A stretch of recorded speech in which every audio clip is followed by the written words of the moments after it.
Alors, Microsoft vient littéralement de réinventer Copilot. Si on pensait le connaître, eh bien, il va falloir tout réapprendre. Il y a une vague de nouvelles fonctionnalités vraiment puissantes qui vient d'arriver, et ça s'apprête à complètement changer notre façon de travailler.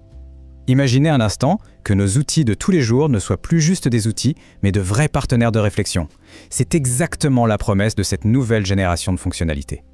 Bon, voilà le programme. On va commencer par voir l'IA dans nos applications de tous les jours.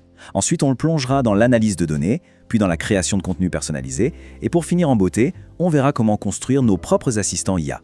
Allez, c'est parti! Commençons par la base, les applications qu'on ouvre tous les matins. Là, Copilot ne se contente plus de donner un coup de main, il améliore carrément toute l'expérience. Honnêtement, la qualité des présentations générées a fait un bond géant. Fini les images génériques qui ne veulent rien dire. On demande une présentation sur Microsoft et hop, Copilot sort des slides cohérentes qui trouvent même des photos pertinentes de Bill Gates ou le bon logo. C'est un gain de temps et de qualité qui est juste énorme. Et ce n'est pas tout, loin de là. La traduction aussi a été complètement revue. Avant, les résultats pouvaient être, disons, un peu hasardeux. Maintenant, en un seul clic, une présentation entière est traduite. Et la vitesse, la précision, c'est bluffant. On passe à Outlook, notre chère boîte de réception où on passe souvent bien trop de temps.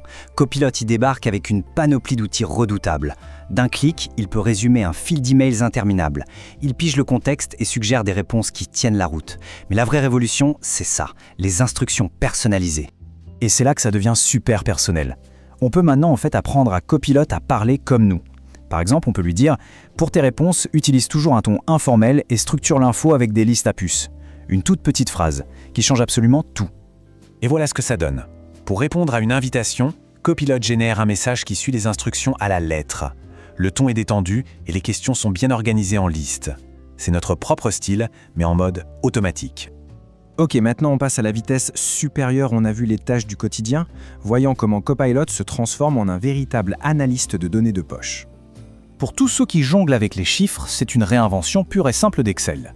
Ce nouveau mode agent qui est en test dans Excel Labs, le labo d'expérimentation de Microsoft, permet de discuter avec ces données. C'est fou! Fini de se battre avec les formules, il suffit de poser ces questions comme on parle. La puissance de ce mode est juste impressionnante. Une simple phrase comme « Analyse ma campagne marketing » et Copilot ne se contente pas de donner un chiffre, non. Il crée un tableau de bord interactif complet, il compare le budget aux dépenses réelles et en plus, il donne des recommandations concrètes. Un travail qui pouvait prendre des heures est maintenant plié en quelques minutes. Et pour les recherches vraiment poussées, il y a l'agent chercheur. C'est comme demander une analyse du marché des solutions RH et recevoir quelques instants plus tard un rapport complet qui pioche dans plein de sources, structuré avec des tableaux, des graphiques, des chronologies, bref, le grand jeu.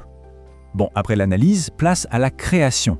Copilot devient aussi un partenaire créatif, capable de générer bien plus que de simples mots. La fonctionnalité bloc-notes est vraiment clé ici. Elle permet de se créer une base de connaissances privée pour Copilot. On y met nos propres documents, des PDF, des liens, et Copilot ne s'appuiera que là-dessus pour répondre. C'est notre propre expertise, mais avec la puissance de l'IA derrière. La fonction créer a aussi beaucoup évolué. Ce n'est plus juste une génération d'images one-shot, non, c'est un dialogue. On génère une première image et ensuite on l'affine avec d'autres instructions. Mets la voiture de face, allume les phares. C'est comme avoir un graphiste à côté de soi qui ajuste le visuel en direct. Et pour les pros, ça, c'est un vrai game changer. On peut importer son propre kit de marque, les logos, les couleurs, et demander à Copilot de créer des infographies. Le résultat est non seulement intelligent, mais il est aussi parfaitement raccord avec l'identité visuelle de l'entreprise. On arrive maintenant au sommet de cette transformation. Microsoft ne nous donne pas seulement des outils plus intelligents, il nous donne les briques pour construire nos propres IA. Et tout ça sans écrire une seule ligne de code. Alors, qu'est-ce que c'est un agent IA sans code? Eh bien, c'est très simple. C'est un assistant qu'on peut paramétrer soi-même. On lui donne un but, on lui fournit des documents pour qu'il apprenne et on lui explique comment il doit se comporter. Prenons un exemple concret.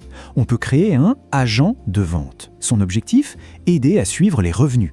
Comme base de connaissances, on le branche sur un site SharePoint qui contient la politique des prix dans un doc Word et les chiffres de vente dans un fichier Excel. Et après ça, il suffit de l'interpeller avec une simple question pour avoir une analyse sur le champ.